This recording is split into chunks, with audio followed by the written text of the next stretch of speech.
नमस्कार, राजस्थान 5 के प्रहार में आप सभी का स्वागत। मैं हूं आपके साथ हेमंत कुमार। और भारतीय जनता पार्टी की स्थापना 6 अप्रैल 1980 की हुई थी। आज पार्टी अपने 47वें स्थापना दिवस यानी कि 46 साल पूरे होने पर उत्सव मना रही है। वहीं आज भारतीय जनता पार्टी की पहचान विश्व के सबसे बड़े राजनीतिक दल के तौर पर है।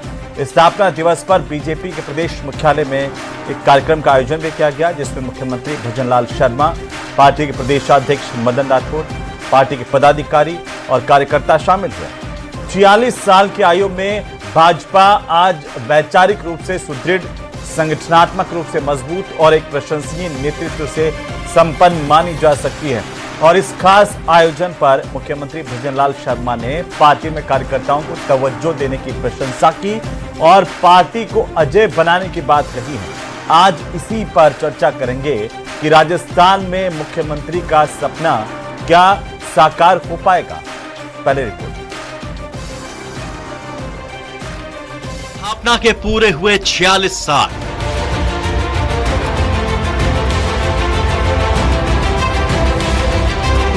देश भर में बूथ स्तर तक कई आयोजन। सीएम बोले पार्टी को अजेय बनाना लक्ष्य। हमारी पार्टी को अजेय बनाना है और पूरी ताकत के साथ जनता के बीच में रह करके हमें काम करना है।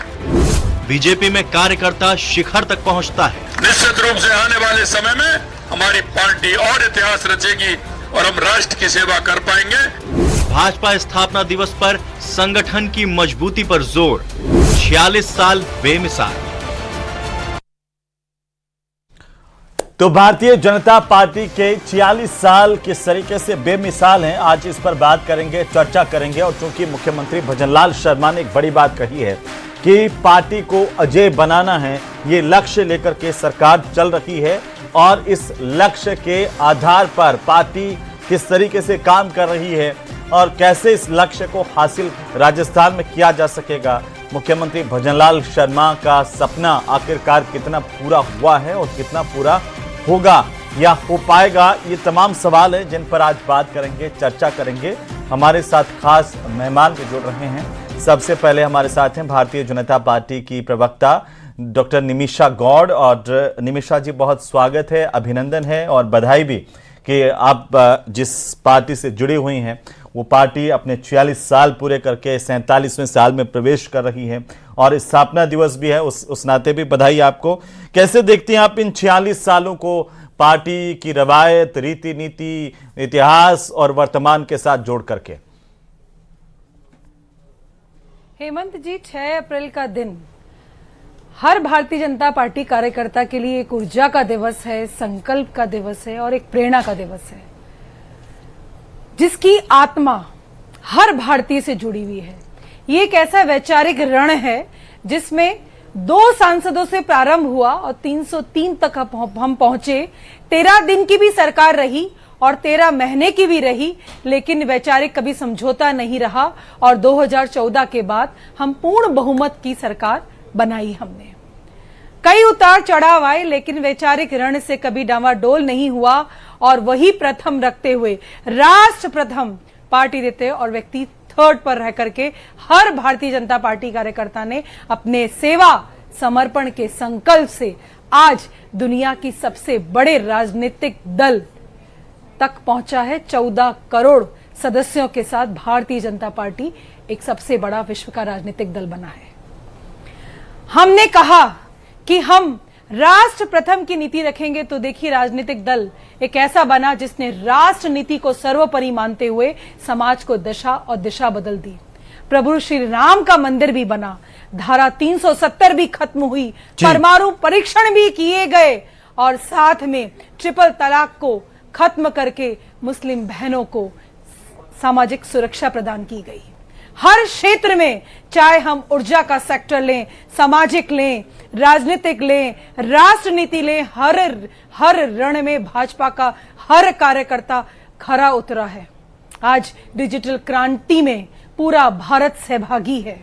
यूपीआई से लेके यूज से लेकर के आप देखिए कि हर क्षेत्र में डिजिटल क्रांति कार्य कर रही है और G20 ग्लोबल साउथ के साथ में AI समिट में वैश्विक परचम भारतीय जनता पार्टी के नेतृत्व में भाजपा के कार्यकर्ताओं ने लहराया है।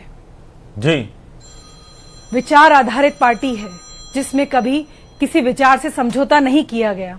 अटल बिहारी वाजपेयी जी ने जब 13 दिन की सरकार थी तब कहा था, हार नहीं मानूंगा, रार नहीं ठानूंगा, काल के कपार पर लिखता हूं, मिटता हूं, गीत नया गाता हूं। ऐसे विचारवान भारतीय जनता पार्टी के राष्ट्रीय अध्यक्ष रहे और आज हमारे नवनियुक्त राष्ट्रीय अध्यक्ष नितिन नवीन जी कहते हैं ये अखबारों से निकली हुई राजनीतिक पार्टी नहीं है, इसके हर कार्यकर्ता ने सींचा है इसको।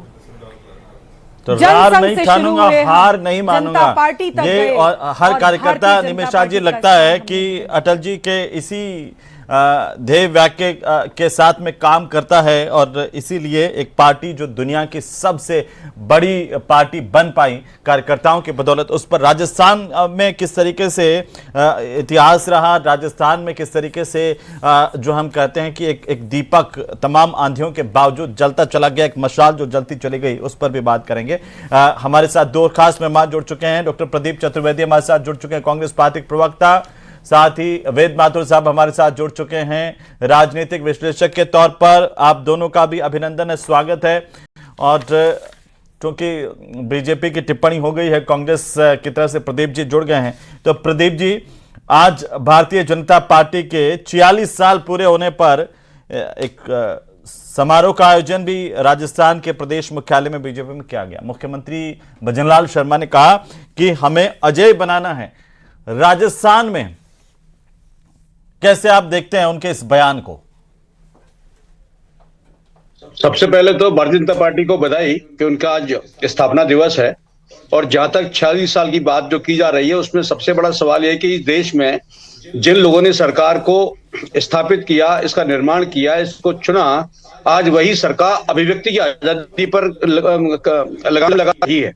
आप देखिए कि आज जिस तरीके से जिन लोगों के प्रति सोशल मीडिया के माध्यम से जिन जिन लोगों को अभिव्यक्ति की जो स्वतंत्रता दी गई के अनुसार के साथ किस तरह का व्यवहार किया जा रहा है, तो सवाल यह है कि अगर आप ये बात कहते हैं और ये दावा करते हैं, तो फिर सवाल है अभिव्यक्ति की आजादी जो हमारा मूलभूत अधिकार है संविधान का, उसके प्रति भारतीय जनता पार्टी का जो ये रवैया है, ये देश के में है। तो आप विकास की बात कर रहे हैं, लोगों के कल्याण की बात कर रहे हैं, लेकिन सवाल है कि आज हमारा मूलभूत फंडामेंटल राइट उसको ये सरकार नहीं दे रही है। और आज अभिव्यक्ति आदमी की आजादी को ये सरकार कुछ जिसके माध्यम से आप लोग अपनी अभिव्यक्ति कर रहे हैं, जो एकमात्र माध्यम बचा है जिस पर वो बात करना है, उस पर सरकार जिससे नियंत्रण कर बैठी है। मेरा मानना है कि देश के लोग ठगे जा रहे हैं, लोगों पर अत्याचार किया जा रहा है, और मुझे लगता है कि सरकार को ये समझना चाहिए कि लोगों की अभिव्यक्ति ही उनके लिए एक पोषण है कि लोग क्या चाहते हैं, लोगों की क्या इच्छाएं हैं। सवाल ये, आपने जिस तरह का एक लोकतांत्रिक ढांचा अपनाया जिसमें आप अपने फैसले थोपकर जनता को नियंत्रित करने का प्रयास कर रहे हैं, जबकि लोकतंत्र ये कहता है कि आप लोग की भावनाओं का आदर करें, उनका सम्मान करें। ये भावना अब यहाँ दिखाई नहीं देती है। मैं स्थापना दिवस के मौके पर भाजपा से और केंद्रीय सरकार अनुरोध करता हूं कि लोकतंत्र की आस्था में वो अपनी व्यक्ति दें और लोगों को उनके लोकमत के अधिकार को आजादी से उन्हें एंजॉय करने दें। प्रदीप जी, और कितनी आजादी चाहिए? आप टेलीविजन पर बैठ करके अपनी बात जितनी बुराई करना चाहते हैं उतनी करते ही हैं, हमेशा रोजाना करते हैं। किसी ने आपको रोका? हेमंत जी, मैं इसका उत्तर देना चाहूंगी। मैंने अपनी बात मैंने व्यक्ति की बात नहीं की, मैंने जो वास्तविकता है उसकी बात कही है। उसको आप बुराई मानते हैं तो ये आपका अपना दृष्टिकोण है, ये मेरा दृष्टिकोण नहीं है। मैं देश के लोगों को पर अभिव्यक्ति की आजादी का सबसे बेहतरीन उदाहरण मैं देना चाहूंगी आपके चैनल पर। लोकतंत्र की भावनाओं का भारत आतंकवाद से जूझ रहा था, और जब ऑपरेशन सिंदूर भारत की शूरवीर सेना कर रही थी उस अभियान को, तब कांग्रेस ने भारत की आपने इस सेना बात को से बुराई सबूत माना, मांगे, ये आपका राष्ट्र दृष्टिकोण की है। इस नीति का जी। उपहास उड़ाया जवाब देने सुन और लीजिए। दुश्मन आपका देश दृष्टिकोण है, हेमंत जी। जिन्होंने ठीक भारत है, में सुन लीजिए आतंकवादी प्रदीप जी, आक्रमण प्रदीप जी, किया, सुन लीजिए। उस देश प्रदीप जी को सुनना होगा। सुन उस लीजिए। देश के अंदर जब राष्ट्र संकट में था, आतंकवादी आक्रमण हुआ, भारत की शूरवीर सेना आतंकवाद को जवाब देने की तैयारी कर रही थी और जब उन्होंने ऑपरेशन सिंदूर अभियान चला के जवाब दिया तो यहां कांग्रेस ने भारत की सेना और सरकार दोनों को कटघरे में रखा और हाल तो यह था कि भारतीय सेना को प्रेस कॉन्फ्रेंस करते हुए कहना पड़ा कि हमारे यहां कुछ राजनीतिक दल ऐसे हैं जिनका जवाब पाकिस्तान के टीवी चैनल्स पर चलता था, वाहवाही होती थी। इतनी निम्न स्तर पर गिर गई है सबसे पुरानी आप तो आज तक उनको ढूंढ नहीं पाए। आप उन आतंकियों को आज तक ढूंढ नहीं पाए। आपने देश को आज तक नहीं बताया। आज चर्चा बीजेपी स्थापना दिवस पर और राजस्थान के संदर्भ में समझने को लेकर के है तो मैं आ जाऊंगा, लेकिन प्रदीप जी ठीक है मैडम जी, हर तरह का झूठ, प्रदीप जी आरोप लगाना, इससे बड़ी अभिव्यक्ति की आजादी क्या होगी? ठीक है, ना आप न्यायालय के दरवाजे पर जाते हैं, एकमात्र झूठे आरोप लगाते हैं और ठीक है निमिषा जी, ठीक है निमिषा जी, ठीक है, ये करने का समय नहीं है। निमिषा जी, मैंने आपको बधाई दी है, आप स्वीकार कीजिए और मेरी बात सुनिए। आप प्रदीप जी आपको किसी ने कोई रोका?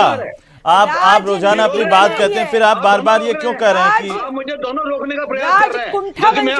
ओहो, ये प्रोपेगेंडा क्यों चला रहे हैं प्रदीप जी?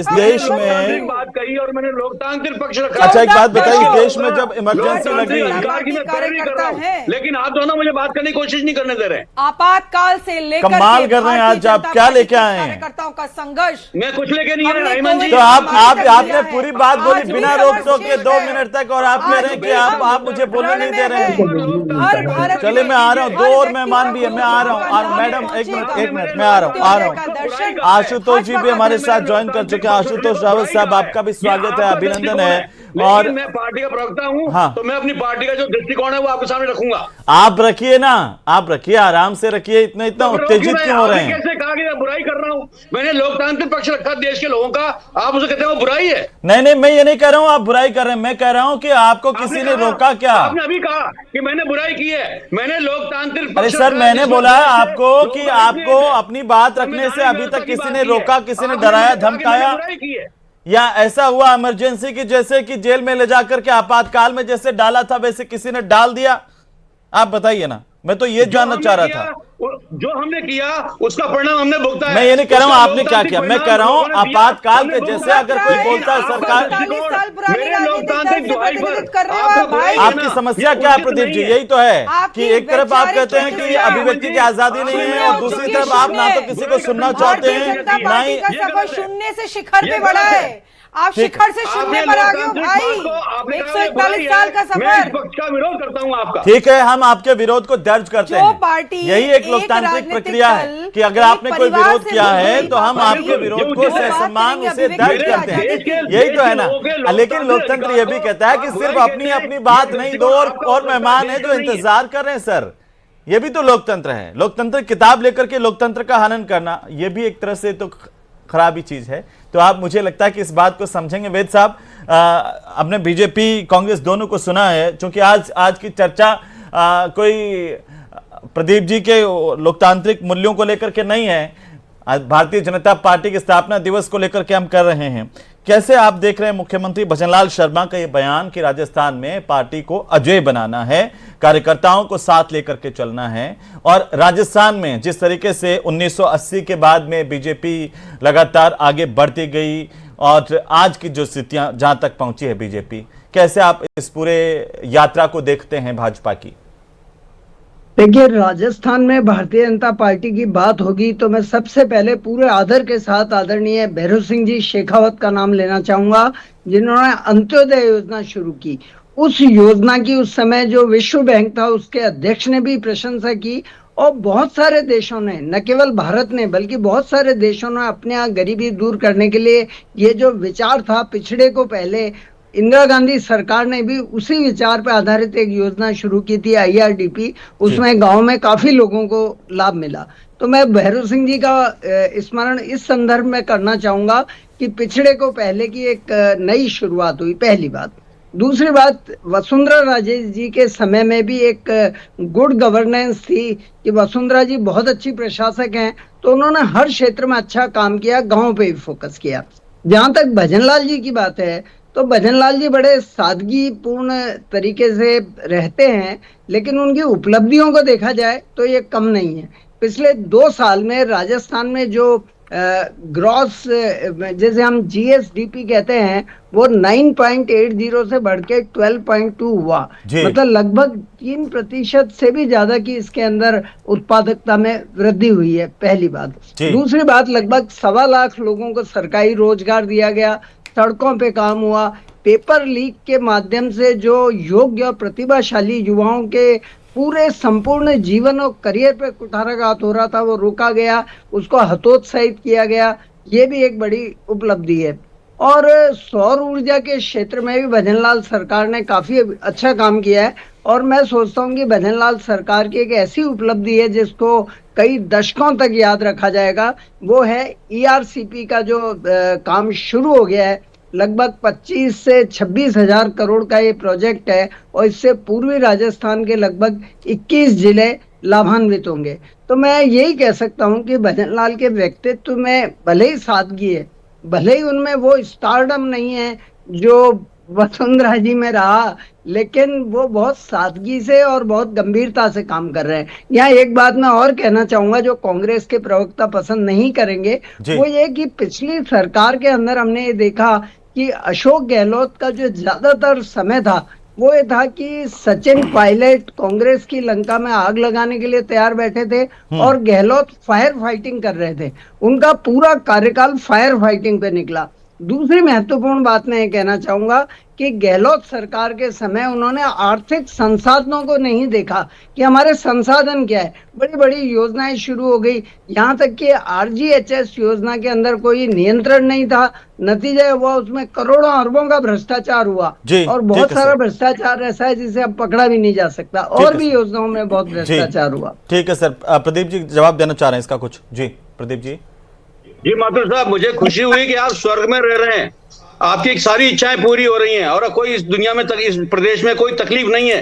पर मैं आपसे कहना चाहता हूं कि 2 साल पहले सरकार ने जब चार्ज लिया, तो इसका जो बजट जो राजस्व घाटा था वो 4.5 लाख करोड़ था। सुनिए, 4.5 लाख करोड़ था, आज वो 6 लाख करोड़ हो चुका है। अगर ये विकासशील देश है और आपके हिसाब से स्वर्ग है, तो मुझे बताइए 1.5 लाख करोड़ घाटा कैसे बढ़ गया? ठीक है, जवाब इसका जवाब निमिषा जी देना चाह रही हैं, तो मुझे बताइए। ठीक है, वो जवाब दे रही है, निमिषा जी दे रही है इसका जवाब। आपकी समस्या प्रदीप जी, और ये घाटा क्यों बढ़ रहा है? प्रदीप जी, घाटा क्यों बढ़ रहा है सरकार का? प्रदीप मुझे बताएं माथुर साहब। हाँ, निमिषा जी इसका जवाब दे रही हैं। माथुर साहब आप देना चाहेंगे? जी एक बार निमिषा जी, माथुर साहब जवाब। देखिए, जहां तक घाटे की सवाल है, तो अशोक गहलोत जी के जमाने में भी वो 2 लाख करोड़ से संभवतः 4 लाख करोड़ हुआ था। वो निरंतर बढ़ रहा है, ठीक है। लेकिन जैसे मेरी बहुत सारी बातों से कांग्रेस प्रवक्ता को लगा होगा कि मैं कुछ ऐसा बोल रहा हूं, लेकिन मैं लगे हाथ भाजपा प्रवक्ता को भी ये कहना चाहूंगा कि अभी बहुत सारे मोर्चे ऐसे हैं जिसमें भारतीय जनता पार्टी को देखना चाहिए, काम करना चाहिए, और लोगों की बड़ी आशा है। फॉर एग्जाम्पल, भ्रष्टाचार के क्षेत्र में उनको काम करना है। ठीक है सर, मैं आ जाऊंगा, आशुतोष जी की एक टिप्पणी हो जाए उसके बाद में आऊंगा। निमिषा जी जल्दी से जी बोलिए। निमिषा जी, देखिए मैं स्वीकार करती हूं, कांग्रेस के शासनकाल में 10 फीट गहरे खड्डे में राजस्थान की अर्थव्यवस्था को वो खोद के गए थे, तो उस खड्डों को भरा है। अब हम आगे भी बढ़ रहे हैं। आप देखिए, विद्युत वितरण का जो कलेक्शन है पहली बार 102% अधिक हुआ है। 29,462 करोड़ का रिकॉर्ड कलेक्शन किया गया है। उसके बाद वित्तीय वर्ष में पहली बार 10,000 करोड़ रुपए पार कर चुका है। खनन राजस्व में नया रिकॉर्ड बना है। ऐसे अनेकानेकों रिकॉर्ड हमारे यशस्वी मुख्यमंत्री जी भजनलाल शर्मा जी के नेतृत्व में बन रहे हैं। 70 लाख किसानों को सीधी सम्मान निधि, 98 लाख बहनों को डायरेक्ट बेनिफिट ट्रांसफर, 350 परीक्षाएं बिना नकल के पास, और उसके अतिरिक्त एक जिला एक उत्पाद जैसे नए अभियान, रोजगार नीति, पर्यटन नीति, ऐसे चौतरफा विकास के साथ में प्रतिदिन 18 घंटे काम करने वाले हमारे मुख्यमंत्री जी ने वर्ष 2030 तक 350 बिलियन डॉलर की जो राजस्थान की अर्थव्यवस्था का जो संकल्प लिया है, उस संकल्प में हर जिला, हर उत्पाद, हर कस्बा, हर शामिल है। और इसके साथ आप देखिए कि लगातार केंद्र से सामंजस्य बनाते हुए ईआरसीपी जैसा एक ऐसा सफल अभियान जिसमें अनेक जिलों को सीधा पानी मिलेगा। अखंड भ्रष्टाचार में डूबी हुई कांग्रेस नहीं समझेगी। आज भारतीय जनता पार्टी 47वें वर्ष में प्रवेश कर रही है और राजस्थान को अजय भाजपा बनाने का संकल्प हमारे आशुतोष जी की टिप्पणी, सभी कार्यकर्ता एक साथ मिलकर के राजस्थान का चहुमुखी विकास करेंगे और बूथ तक हर कार्यकर्ता को हमारे लाभार्थियों की योजनाएं पहुंचाने और आधारभूत संरचनाओं के विकास की ओर राजस्थान उत्तरोत्तर वृद्धि करे। ठीक है आशुतोष जी, कैसे देख रहे हैं पूरी इस बीजेपी की यात्रा को और मुख्यमंत्री जी के बयान को? देखिए हेमंत जी, अगर भारतीय जनता पार्टी की यात्रा का अगर आपको मूल्यांकन करना है तो सबसे पहली चीज जो मुझे लगता है कि वो तारीख 6 अप्रैल 1980 में भारतीय जनता पार्टी की स्थापना क्यों करनी पड़ी, क्यों स्थापना हुई, शायद उसी से यह साफ हो जाएगा कि भारतीय जनता पार्टी किस तरह की चीजों को लेकर के काम कर रही थी। क्योंकि जो जनता पार्टी सरकार थी उसमें 20 में से 4 कैबिनेट मंत्री जो समय जनसंघ था उसके थे, लेकिन उस जनसंघ में एक विवाद खड़ा हुआ कि आप अगर इस सरकार का हिस्सा आपको बनना है तो आपको आरएसएस की मेंबरशिप छोड़नी पड़ेगी, यानी ड्यूअल मेंबरशिप आप नहीं रख सकते हैं। तो ऐसे में भारतीय राजनीति की जो वैचारिक मेंबरशिप नहीं होती, भाई करेक्ट करिए अपनी भाषा को, स्टेटमेंट को। तो जो भारतीय जनता पार्टी की जो स्थापना है, मुझे लगता है कि वो स्थापना ही एक वैचारिक संघर्ष के तौर पर हुई, वैचारिक प्रतिबद्धता के लिए हुई और सबसे बड़ी सत्ता को लात मार करके भारतीय जनता पार्टी की स्थापना हुई। हमने 13 दिन की वो सरकार भी भारतीय जनता पार्टी के इतिहास में देखी जो महज 1 वोट से गिर जाती है, लेकिन इस भारतीय जनता पार्टी के नेताओं पर और कार्यकर्ताओं पर कोई फर्क नहीं पड़ता। बीजेपी का ये जो 46 साल का सफर है, एक ऐसी पार्टी जिसने 46 साल में सबसे युवा राष्ट्रीय अध्यक्ष दिया, एक ऐसी पार्टी जिसको राजस्थान के संदर्भ में देखें तो इसी 46 साल में पहली राजस्थान की महिला मुख्यमंत्री दी, इसी 46 साल में पहली बार विधायक बनकर के आने वाले व्यक्ति को राजस्थान की सर्वोच्च कमान सौंपी, एक साधारण से गरीब परिवार के बेटे को अचानक से मुख्यमंत्री बना दिया। कांग्रेस को इससे क्या सीखना चाहिए था जो कांग्रेस नहीं सीख पाई? आशुतोष जी।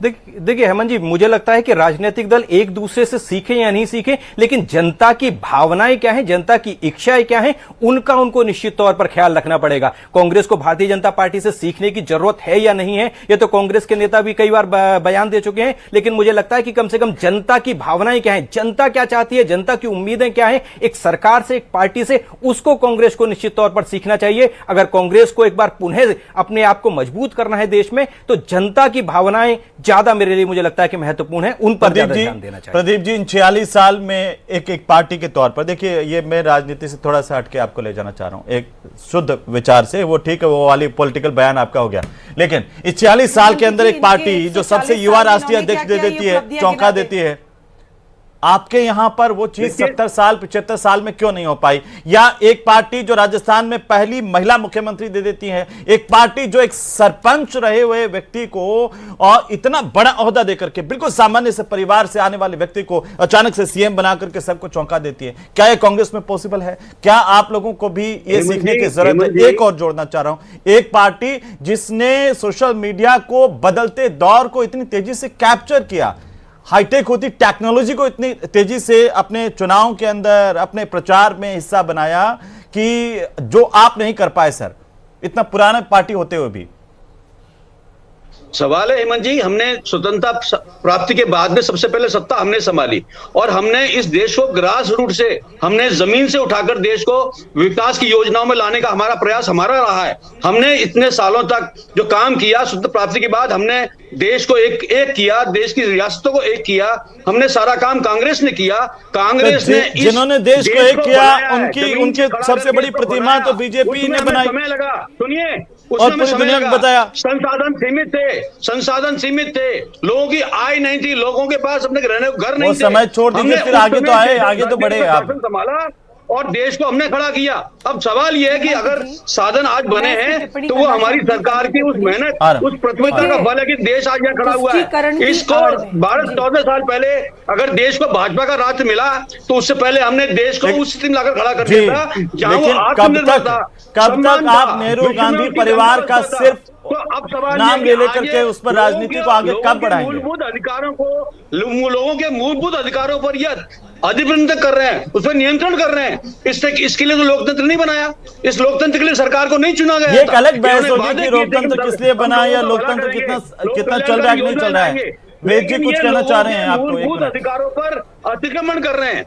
लोकतंत्र की ठीक आस्था है, जो इन्होंने ठीक है। मैंने जो सवाल पूछा उसका जवाब नाश कर रहे हैं। आपने नहीं दिया। आप चारों तरफ घूम गए और 1947 से उससे पीछे उधर 80 तक आप चले, उसके आगे नहीं आए। मैं राजस्थान के संदर्भ में भी जानना चाह रहा था आपसे। ठीक है, एक एक करके ठीक है वेद जी, ठीक है वेद जी, संक्षेप में जी। कर रहे हैं दो औद्योगिक के माध्यम से देश को। देखिए, कांग्रेस के जो प्रवक्ता हैं, दो उद्योगपति कैसे चल रहे हैं देश में। सर आप प्लीज ना, अभी मैं अच्छा नहीं लगे। आप बहुत सम्मानित है सर प्रदीप जी, आदरणीय प्रदीप जी। लोकतंत्र के सबसे बड़े उसूल का पालन करते हुए मेरा निवेदन है कि अपनी वाणी को आप विराम दीजिए थोड़ा सा। सीनियर जर्नलिस्ट जी, चलिए जी, आप मुझे सुनने को तैयार नहीं। मैंने आपको सुना सर, ऐसा कैसे हो सकता है कि आपको सुनने? आप 3 घंटे तक बोले और आप बोले मेरे को सुना नहीं। कान थोड़ी बंद कर रखे हमने। प्रदीप जी, आप हमारी भी सुनिए। बात कर रहा हूँ तो समय तो मुझे लगेगा ही। प्रदीप जी, मैं भी तभी की बात सही बात है, करना चाहता सही हूं। बात है आप आपकी सुनिए। आपकी बात को सुना तो आप वो एक कमेंट टिप्पणी तो ले लेना। का काम कर रही है आदरणीय प्रदीप जी, हमारी भी सुनिए। उपलब्धियां हैं, प्रदीप जी, उनकी मार्केटिंग भाजपा कर रही है। अच्छा ठीक है, आप भी तो कीजिए। आपको किसने रोका है? आपको किसी ने रोका थोड़ी है। मैं आ रहा हूँ किसको? जी। जब आएगा हाँ, प्रदीप। आएगा तो हम जनता लोकतांत्रिक व्यवस्था में काम करते आप वो राजस्थान में वो बॉक्स वाला लेकर के आए थे मार्केटिंग का, वो किसी ने रोका था क्या नाम था आशुतोष जी? विदेशों में मिली बॉक्स कौन सा था? असम के मुख्यमंत्री की डिजाइन बॉक्स पॉलिसियों से, वही मैंने हेमंत जी कहा कि डिजाइन बॉक्स से सरकारें नहीं आप चलती लेकर आए, आप ऐसा क्यों सरकारों सोच को। रहे हैं? हाँ वेद जी, छोटी संक्षेप की। हाँ, एक छोटी सी बात, में बार बार कांग्रेस प्रवक्ता लोकतंत्र की बात कर रहे हैं।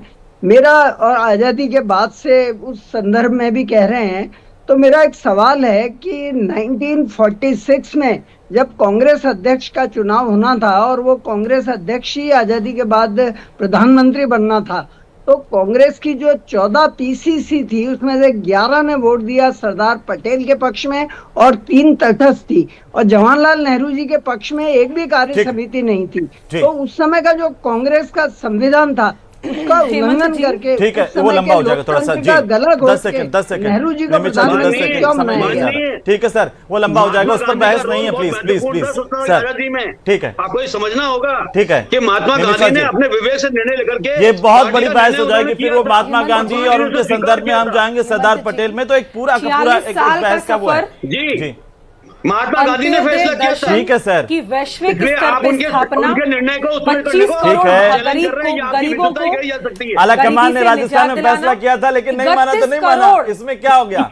इसमें आप लोकतांत्रिक थोड़ी कह देंगे, हेमंत जी मेरा अवसर दीजिए आप। है ना? वापस लौट गए थे आला कमान के 40 साल जो के राजस्थान सफर आए थे पिछली सरकार में, आप ही की सरकार थी ना, तो आप क्यों जाना चाह रहे हैं उस पे? निमिषा जी बोलिए। 10 क्यों जाना चाहेंगे? सवाल किया तो मैं जवाब दूंगा ना। हाँ। हेमंत जी, अगर 40 महात्मा साल गांधी का ने कोई ये देश के हित में निर्णय लिया तो उसका सबने स्वीकार किया और उसको माना। उनको कांग्रेस की उनको सरदार पटेल ने भी माना, है, इस कारण से उनको सरदार पटेल ने भी माना। ठीक है, अब व्यक्ति से जल्दी से पूरा कीजिए निमिषा जी। सफर ठीक में है, भारतीय जनता पार्टी ने और उन्होंने सहज स्वीकारता 25 करोड़ प्रदान की। लोगों महात्मा को गांधी गरीबी ने से मुक्ति दिलाई, ठीक है। 11 करोड़ हमारे किसान भाइयों को सीधा बैंक की कनेक्टिविटी से जोड़ा, और 31 करोड़ ई श्रम एक ऐसा डिजिटल प्लेटफॉर्म बना जिससे हर व्यक्ति आज भारत सरकार की योजनाओं से जुड़ा। ठीक है, राजस्थान की आप जी। बात करें तो चौतरफा किसानों को सम्मान देना, ठीक है, और इसके निमिषा साथ जी, निमिषा जी अंत्योदय प्लीज, दर्शन ठीक है, को निमिषा जी, भारतीय ठीक है। जनता पार्टी ने विश्व का आशुतोष जी, एक दर्शन छोटी बनाया है। संक्षेप में टिप्पणी। मुख्यमंत्री भजनलाल शर्मा उन्होंने कहा कि अजय बनाना राजस्थान में, कितना इस सपने से दूर आपको नजर आती है या फिर अभी वो स्थितियां नहीं है? कैसे देख रहे हैं? देखिए हेमंत जी, अगर सरकारें चाहे तो कुछ भी कर सकती हैं, और अगर कम से कम भजनलाल सरकार जो इस तरह की मेजोरिटी के साथ राज्य में है और जिस तरह के काम कर रही है, अगर बस चाहे तो निश्चित तौर पर जो 30 साल का राजस्थान का इतिहास है कि हर बार सत्ता परिवर्तन, उसको रोक सकती है। लेकिन उसके लिए जरूरत एक दृढ़ इच्छा शक्ति की है, वाकई आम राजस्थानी के लिए काम करने की ज्यादा जरूरत है। यह सपना निश्चित तौर पर पूरा भारतीय जनता पार्टी का और भजनलाल का हो सकता है, लेकिन जनता की भावनाओं की अगर आप पूर्ति करेंगे तो। चलिए, बहुत शुक्रिया आप सभी का चर्चा में शामिल होने के लिए। आप देख रहे थे 5 का प्रहार। नमस्कार।